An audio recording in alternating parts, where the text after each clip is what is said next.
Hi students, today you are going to learn about the ulna. So you have here is the ulna. Ulna is the medial bone of the forearm. Radius is the lateral bone of the forearm and ulna is the medial bone of the forearm. And it has the following three parts. It has upper end,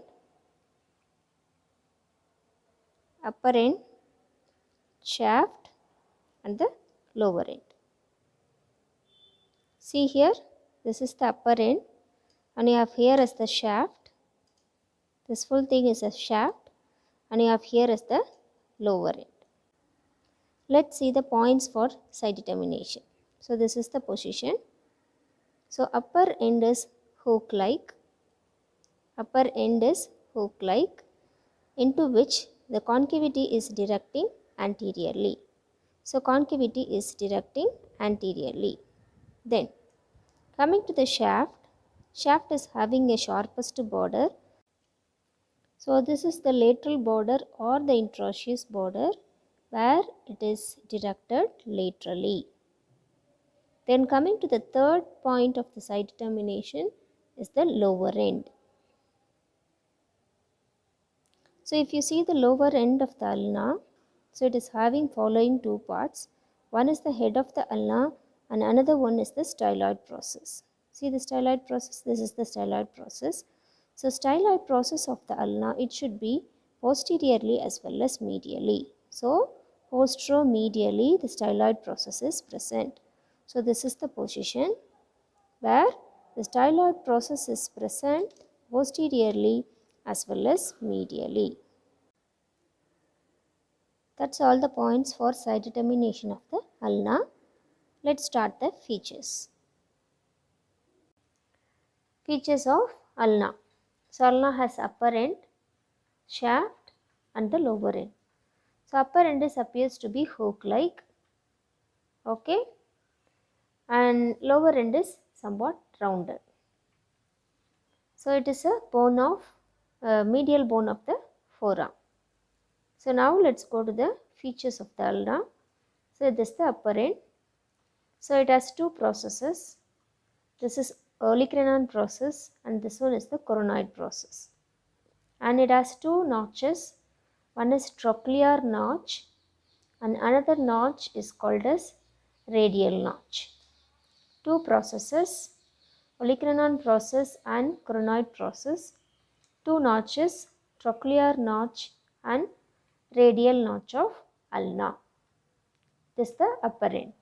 And lower end is having a head of the ulna and another one is called as styloid process of ulna. So now let's go to the upper end each processes. So this is the olecranon process.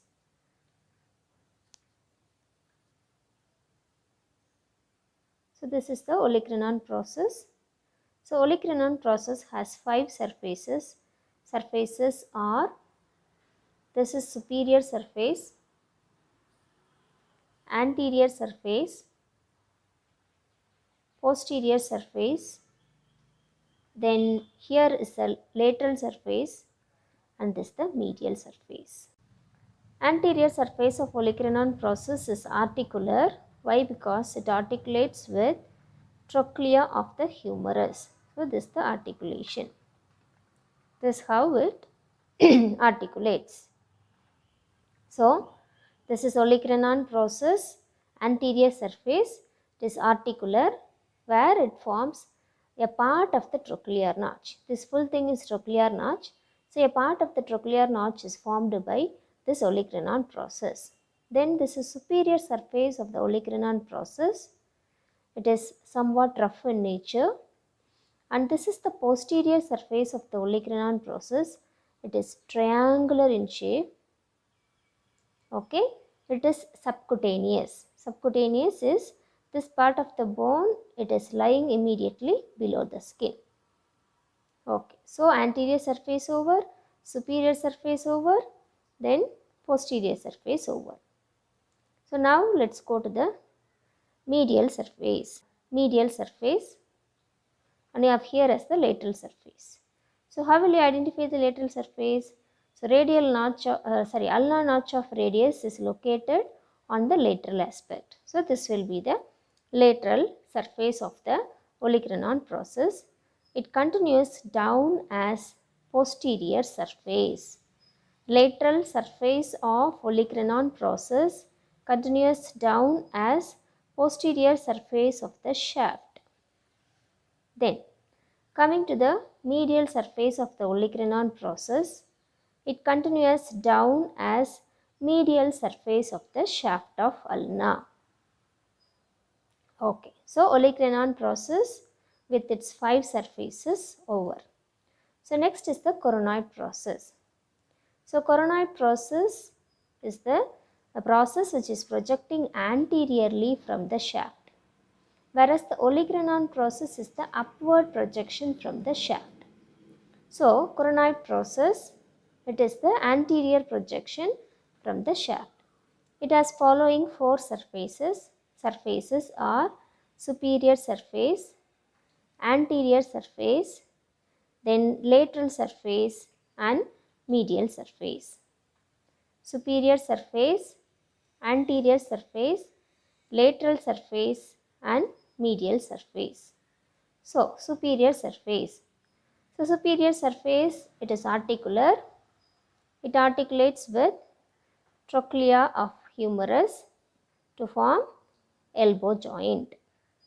So now this is forming the remaining part of the trochlear notch. So here half of the trochlear notch is there and here half of the trochlear notch is there. So superior surface of coronoid process will form the trochlear notch of ulna. Then this is the anterior surface of the coronoid process. It is triangular in shape and it appears to be rough in nature. Just little below this rough area, we have a elevation which is called as ulnar tuberosity. Then lateral surface. So lateral surface, it has a notch that we have already finished. That notch is called as radial notch of ulna, where the head of the radius comes and articulate like this to form a superior radio-ulnar joint. Then just behind to this notch, you have a crest present called as supinator crest. Supinator crest.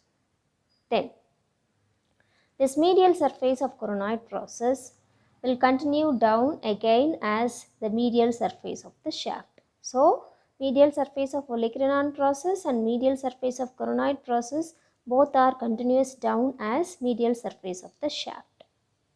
So upper end of the ulna over. So now next is the lower end of the ulna. So as I already told you, lower end is having 2 parts. One is the rounded structure which is called as the head of the ulna, and another one is a downward projection which is called as styloid process. It lies posteromedial aspect of the, it lies on the posteromedial aspect of the head of the ulna. So this is head of the ulna, anterior, and this is posterior as well as medial. The articulation, the head of the ulna, where it is going and articulating. So this is the ulnar notch of radius. Okay, where the head of the ulna is articulating like this to form inferior radio-ulnar joint. Inferior radio-ulnar joint.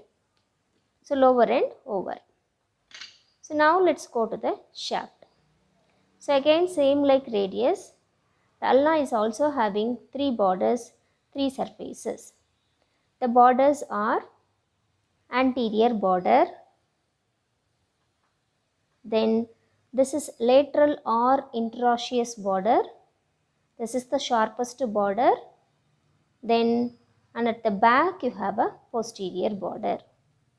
So among these 3 borders, this lateral or interosseous border is the sharpest border. Now coming to the extension of each borders, anterior border. It extends from ulnar tuberosity, runs downwards till to the styloid process of ulna. Then the lateral or interosseous border, it extends from supinator crest, it runs downwards till to the head of the ulna, it is extending. Starts from supinator crest of the ulna, runs downwards till to the head of the ulna, it is extending.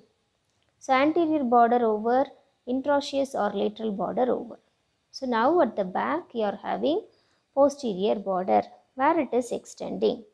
I told you, no, there is one triangular surface, posterior surface is there for olecranon process. So from this triangular subcutaneous area, this posterior border begins and runs downwards and it extends up to the styloid process of ulna.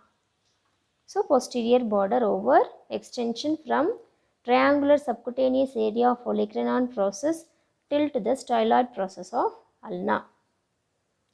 So borders over, let's move to the surfaces. So surface present between the anterior border and the interosseous or lateral border, this surface is called as anterior surface, where you can find a nutrient foramen. Then this is anterior border and you have here as a posterior border. Between these two you have a medial surface. Between the interosseous border or the lateral border and the posterior border, there is a surface present is called as posterior surface. Posterior surface is divided into upper part and lower part by one oblique line, and the lower part is again divided into medial and lateral by one vertical line. So that finishes the ulna.